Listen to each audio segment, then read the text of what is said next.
Bienvenue à Virage. Aujourd'hui à l'émission, nous avons en studio l'Infiniti QX55. On poursuit nos chroniques de pneus avec des harnais pneumécaniques. On va avoir aussi Richard Pelchat, ici même en studio de Silverwax.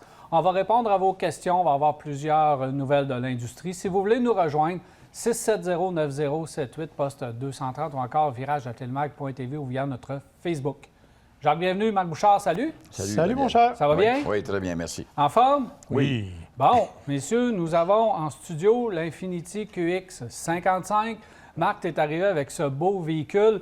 On connaît le QX50. Qu'est-ce que le QX55 nous amène de plus? En fait, c'est ce qui nous amène de moins qui nous intéresse. Bon, Parce part que, bien. dans les faits, il y a 13 de moins d'espace de chargement. C'est la plus grande différence. Évidemment, tu auras compris que c'est une version coupée. On sait, les VUS coupés, c'est la mode. On a eu le Porsche Cayenne la semaine dernière. Il y a plein d'autres compagnies qui en font. Infiniti, en fait, depuis plusieurs années, avait fait une pause. On nous arrive là avec une version du QX55 où on a retranché l'arrière, mais on a aussi peaufiné certains éléments de design. Évidemment, la partie arrière, elle est vraiment réussie. La calandre, on a l'impression qu'elle a été modifiée un peu aussi. Et bien sûr, la couleur de celui qu'on a en studio, elle est spectaculaire. Moi, je la trouve très belle. En fait, ça fait même très longtemps que quand j'avais une voiture devant la maison, les gens ne s'étaient pas arrêtés aussi souvent pour poser des questions. Faut dire qu'Infiniti n'est pas la marque la plus connue non plus. Et je pense d'entrée de jeu que ce véhicule-là risque d'attirer vraiment une nouvelle clientèle pour Infiniti parce qu'on va vraiment chercher d'autres mondes, incluant les femmes. Infiniti s'en cache pas, on vise les femmes. Et comme il a fallu que je me batte avec ma femme pour avoir les clés, je pense que ça marche assez bien. Il faut d'abord qu'Infiniti mette un peu de style dans ses véhicules. Ça va aussi attirer l'attention sur la marque. Absolument, mais ça a besoin. Ça a besoin beaucoup parce que c'est une marque qui est là, on a l'impression qu'il dort. Et qu'il n'y a jamais quelque chose de spectaculaire qui sort de cette marque-là, qui fait qu'on dit « wow ». Celle-ci, comme Marc disait tout à l'heure, il y a des petites choses qui sont différentes. Je regarde la calandre avant, que c'est la première chose qui m'a frappé. Je dis « ah, ils l'ont changé, ils l'ont amélioré ». Puis je regarde aussi au niveau du toit, la finition, etc. Je trouve que ça fait joli de couper la façon dont ils l'ont fini. Puis on a l'impression que tous les nouveaux coupés ont un arrière qui est beaucoup plus joli qu'il n'a jamais été. Ils ont une façon de les décorer maintenant. Ils se sont copiés peut-être l'un et l'autre constructeur, mais ils ont réussi à faire de quoi d'intéressant. Alors moi, je trouve qu'au niveau apparence de véhicule, et s'ils ont vraiment voulu rejoindre la clientèle féminine, ils rejoignent aussi en même temps la clientèle masculine, parce qu'en ayant un véhicule qui sort de l'ordinaire, et si les femmes disent « oui, hey, on l'aime, l'Infiniti, c'est intéressant », il va falloir trouver une façon d'être capable d'emmener le client dans la salle de montre ou être capable de le monter à bord et dire « tiens, allez faire un tour avec ça ». Marc, le QX55, on connaissait le QX50. Le QX50 a amené justement un nouveau style. C'est un très beau véhicule. Ouais.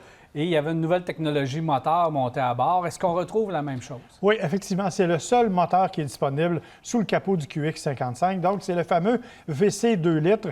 VC pour Variable Compression, compression variable, ce qui est plus simple à dire.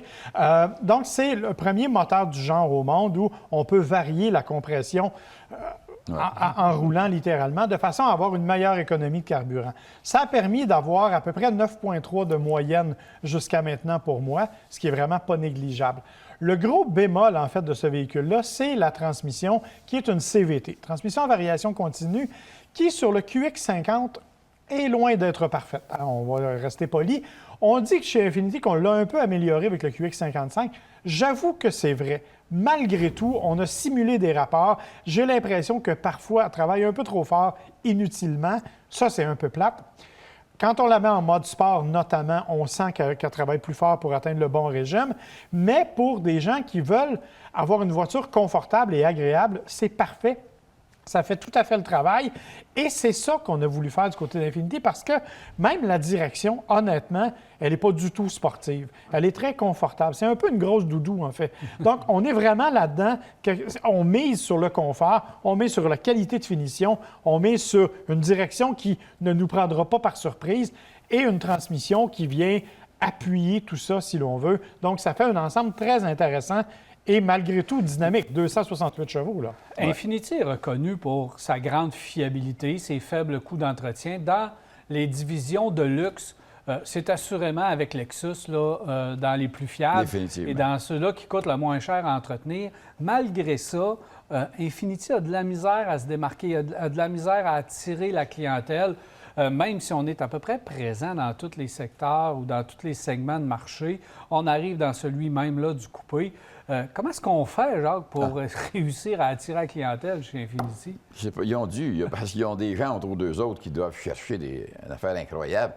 Moi, je ne me suis pas arrêté à savoir qu'est-ce qu'ils devraient faire comme tel, puis je ne pourrais pas non plus les diriger vraiment. Mais moi, je me dis, il faut trouver une façon comme je disais tout à l'heure, il faut que tu sois capable d'emmener des gens chez les concessionnaires, dans les salles de montre, montrer tes véhicules. Il faut aller vers eux autres s'il faut. Quand les centres d'achat étaient ouverts, aller en exposer dans les centres d'achat, trouver des façons d'aller présenter ça à des clients. Il va falloir qu'ils se déplacent pour aller vers le consommateur, alors que d'être statique là et d'attendre que le consommateur vienne chez vous. Marc, de l'essayer, c'est la clé. Il faut De l'essayer, qu'Infiniti c'est la clé. réussisse à faire essayer ses véhicules. Et l'autre élément, c'est qu'il faut assumer notre personnalité. On nous a présenté chez Infiniti de beaux véhicules, j'ai rien à dire. La Q50, la Q60, c'est vraiment des beaux et des bons véhicules. Mais on avait comme cible les Allemands, les BMW, les Mercedes-Benz.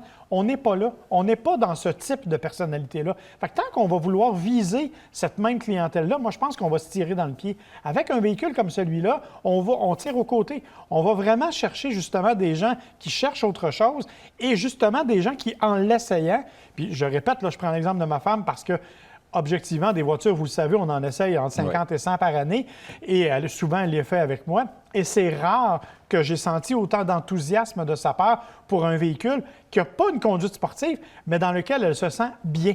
Et je pense que c'est ça la clé d'Infiniti. C'est un véhicule qui est intéressant, tu l'as dit, Daniel, qui est fiable, qui n'est pas trop dispendieux. 54 000 quand même de base.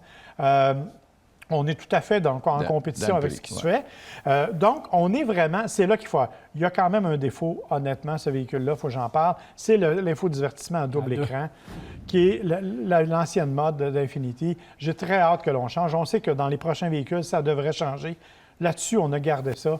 Ça, moi, c'est le bémol. On finit par s'y habituer, là, mais... On fait la concurrence à Acura. Hein? Ouais. Acura a eu ça longtemps, puis là, Infiniti Acura, qui va garder ce système-là le plus longtemps Pour possible? moi, ils ont échangé les designers. Pour moi, c'est le même fournisseur d'écran. Entre les deux.